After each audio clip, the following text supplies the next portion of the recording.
नमस्ते friends, मी जयास foodie फॅमिलीमध्ये तुमचे खूप खूप खूप मनापासून स्वागत करते।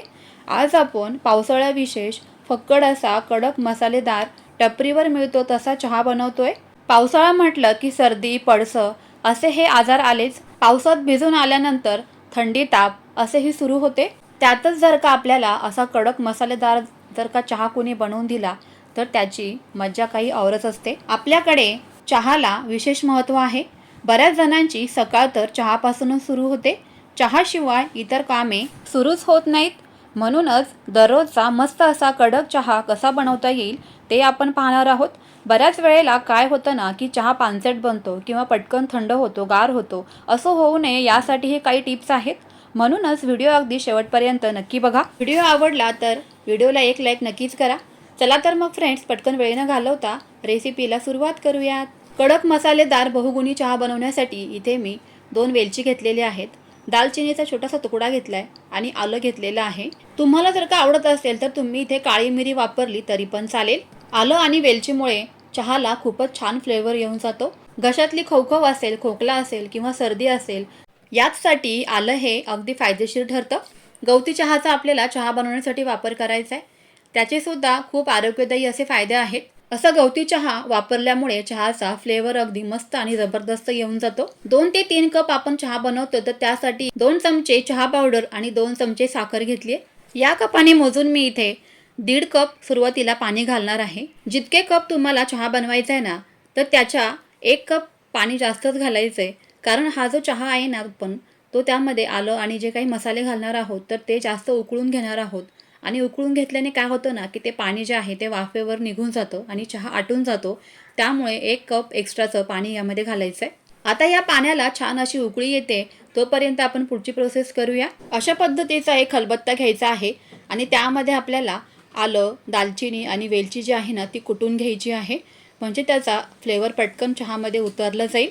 शक्य तितके मसाले हे बारीक कुटून घ्यायचे। बाजूलाच पाण्यालाही छान अशी उकळी आलेली आहे आणि त्यामध्ये आपण हे कुटून घेतलेले सर्वच मसाले घालून घ्यायचे आणि एका मोठ्या चमच्याने असे हे सर्वच मसाले खालीवर करायचे, म्हणजे ते एकसारखे असे या पाण्यामध्ये पसरले देखील जातात आणि याचा जो फ्लेवर आहे ना तो एकसारखा या पाण्यामध्ये उतरतो। 2-3 मिनिटं मसाले या पाण्यामध्ये उकळल्यानंतर त्यामध्ये चहा पावडर घालून घ्यायची आहे। अगोदरच साखर न घालता चहा पावडर 4 ते 5 मिनिटं उकळून घेतल्यानंतर त्यामध्ये साखर घालायची आहे।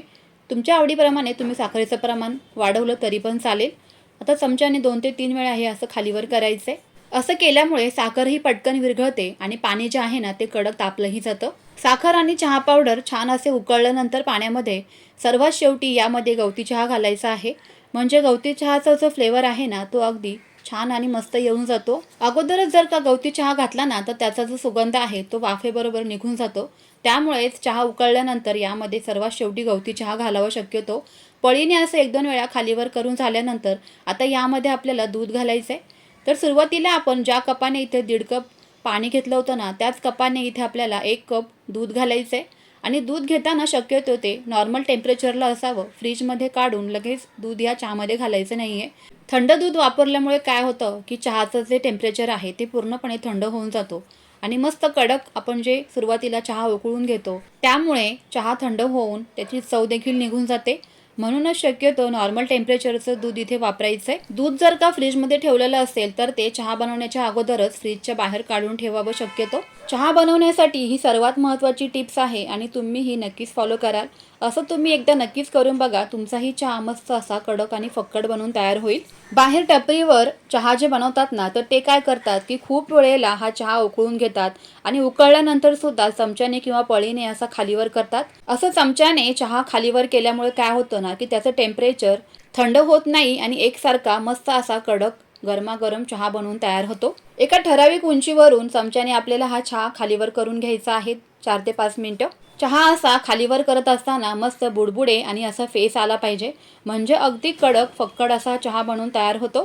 तुम्ही ही टिप्स नक्की लक्षात ठेवा आणि या पद्धतीने चहा एकदा नक्कीच बनवा। 5 ते 7 मिनिटं छान असा चहा उकळल्यानंतर गरमागरम कपामध्ये ओतून घ्यायचा आहे। चहाचा रंग तर पहा काय अप्रतिम असा आलेला आहे आणि सुगंध तर घरभर दरवळलेला होता गवती चहामुळे। फक्कड अशा कडक मसालेदार चहाची रेसिपी जर का तुम्हाला आवडली असेल तर तुमच्या फ्रेंड्स आणि फॅमिली सोबत शेअर नक्की करा, म्हणजे त्यांनाही असा कडक मसालेदार चहा पिता येईल। रेसिपी आवडली असेल तर व्हिडिओला एक लाईक नक्कीच करा. चला तर मग फ्रेंड्स, पुन्हा भेटूयाच तुमच्या आवडीच्या रेसिपीसोबत. तोपर्यंत always keep smiling and keep cooking. Bye bye friends.